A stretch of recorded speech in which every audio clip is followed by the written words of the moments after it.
All right, in the book Cold Tuscan Stone, the protagonist, Rick Montoya, moves from New Mexico to Rome. And just as he's beginning to embrace la dolce vita, he instead discovers murder and intrigue. This is the first book in a new series written by New Mexico author David Wagner, who joins me this morning. David, thank you so much for being here. Thanks for having me. It's great. As I was saying earlier, it's perfect timing because I'm looking for a new thriller, so I'm glad to have discovered this morning. Very excited. Can you tell us a little bit about the book? Well, it's a murder mystery, so it's got all the ingredients of a murder mystery, starting with a dead body. You gotta have a dead body. Gotta have one of those. And then various suspects. We've got the lovely art dealer, who's after the main character, Rick, in more ways than one. We've got a sort of comedic character who's probably should be in a comedy instead of a mystery, so he adds a little bit to it. Then there's the mysterious guy in the cathedral. So there are various suspects. You got to have suspects. Those and then are great, you've got two people who are trying to solve the mystery. One is Rick, who's the amateur, and the other is Commissario Conti, who's the policeman who doesn't trust Rick because he's an amateur, and worse yet, he's a foreigner. Right. Of course, what's different about this book is that it takes place in Italy, so you've got the whole overlay of Italian culture, which makes it more interesting. And kind of a stranger in a strange land as well. To a certain extent, yeah. Okay. Now, I think this is pretty interesting. You know, we always talk about writing what we know. You were in diplomatic services in Italy for 9 years. How much of that affected the writing of this book? Well, I think anybody who's ever had the experience of living in Italy will tell you that it really does change your life in a lot of ways. It changes the way you look at things. And one of the ways that it changes it is that you have a different view of time and of history because there's so much history in Italy. Right.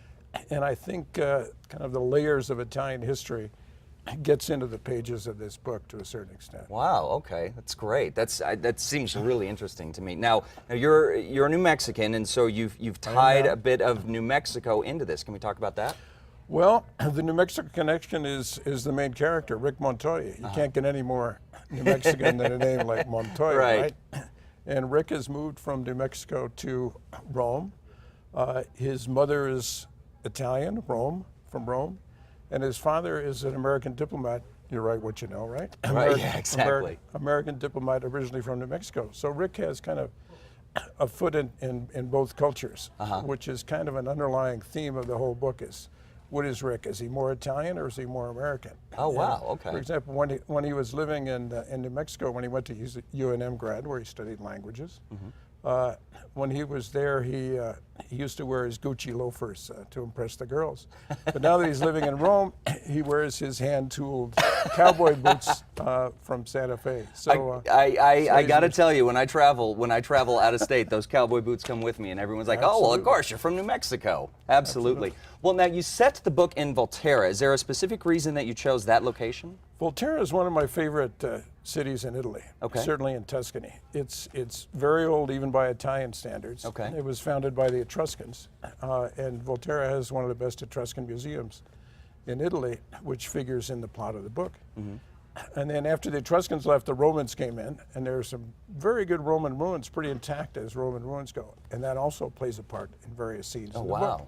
Okay. And then the city itself, the main piazza, the main square, has a great kind of medieval feel to it, which is a wonderful feel to have for a mystery. Yeah, absolutely, absolutely. And Italy just seems like a great setting for mystery. Now, because we're in Italy, there's got to be some food in this.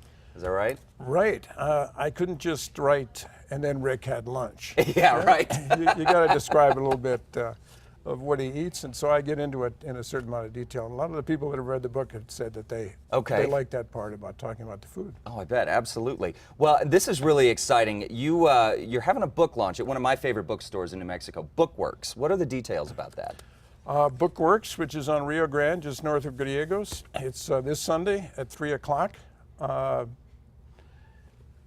Be there. I'll be there talking about my book and signing it. It's a great place. The book, of course, is available at other places, but if you can come to the launch, it'd be great to have Absolutely. Come meet you in person, support a great local bookstore, and yeah, it's that's the best way to do it. And there's a Flying Star right next to it, so you can get a coffee. Flying Star Plaza. Absolutely. Well, I know I am so thrilled to read this book, and hopefully everyone out there will pick up a copy as well.